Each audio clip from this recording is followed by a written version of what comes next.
А я зауважив агентчик, что блукав між деревами.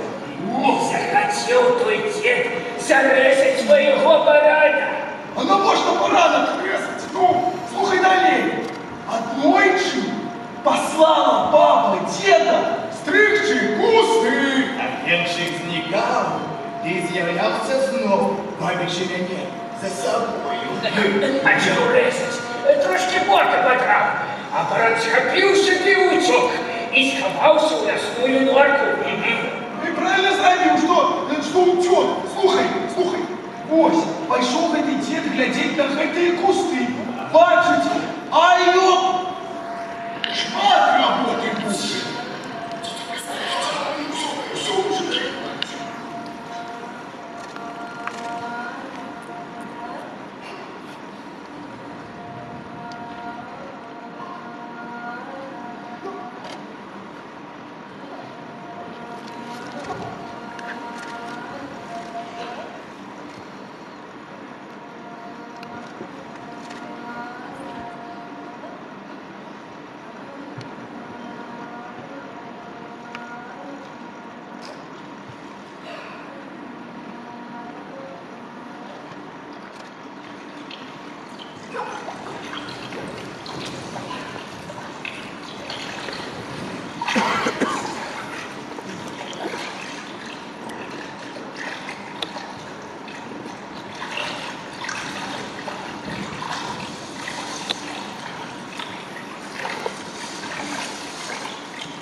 Слушайте, мужики, засолки, под раком, залавливайте мужчин, угощать своей прыгачестью. Двигались ночью.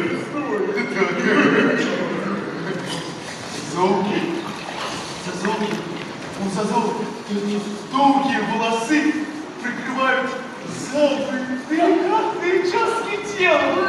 Ну что мы долго привабливаем мужчин? Я шеф-муж.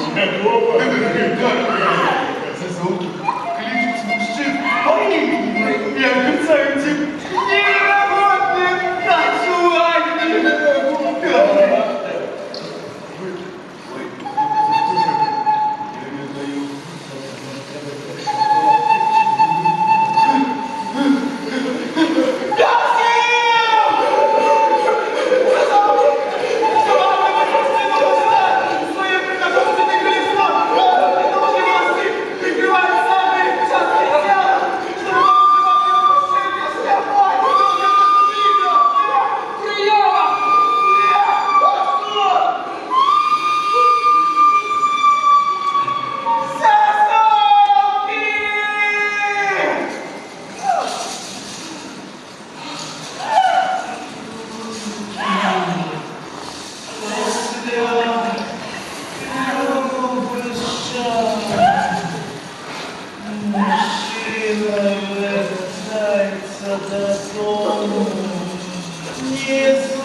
самохутнага лесуна.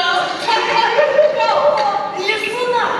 А лесуноў на Беларусі, як і лясоў, багата. А то з леску да ўзнізку гэты дом знаходзіцца пра кожную расліну. Мае пра кожнага лясну жыхара. Ад казуркі до зубра. Не, да я на свой вочы бачу. Побач са стромкімі хвоямі ён робіцца высокі-высокі. Как мак. А да людей лесуны ставяцца ворота. Можа напалохаць да смерці, заблыкаць. А можа на кару выратаваць. Вось я заўсёды на ўзлеску апраўдаю кашулю на выбараць. Уж ты солнце, соненька, да ты взойди. Да уж ты, Ваня, Ванечка, да ты приди.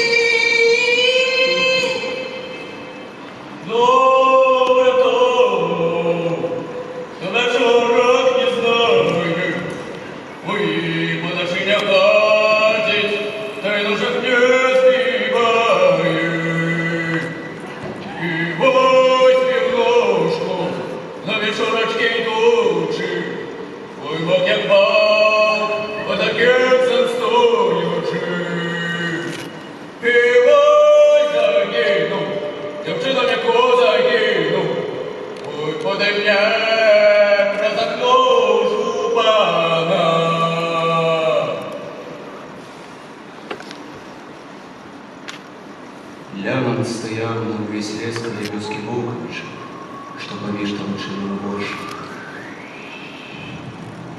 Калі крыкі сціхлі ўдалечы, я выправіўся вывучыць усхорак. Некалькі хвілін хапіла мне, каб зразумець, што гэта. Курган, дзе спіць адвечным сном волат. Асілак з тых, што жылі на Беларусі, страдалі не часы. Відаць, хлопцы хацелі раскапаць валадоўку ў пошуках старажытных скарбаў. Я глядзеў курган, ды нічога не знайшоў. Толькі назаўтра ў карчме я пачуў ад вяскоўцаў, што напалохаў юных шукальнікаў скарбаў прывід старажытнага волата.